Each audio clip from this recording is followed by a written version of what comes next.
Ideally আমি যাইতে পারি না, শুধু একমাত্র আমি হিজড়া বলে। তো আমার ইচ্ছা ছিল আমি সিঙ্গার হওয়া, গান গাওয়া, শিল্পী হওয়ার। অবশ্য আমি মানুষকে বিনোদন দিতে খুব পছন্দ করি। তো যাই হোক, আজকে আমি একটা গান শুনাই।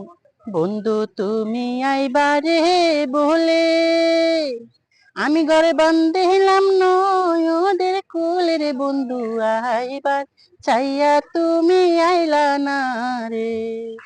বন্ধু তুমি আইবারে বলে আমি ঘরে বন্দে হলাম নয়নের কোলে রে বন্ধু, আইবার চাইয়া তুমি আইলা না রে।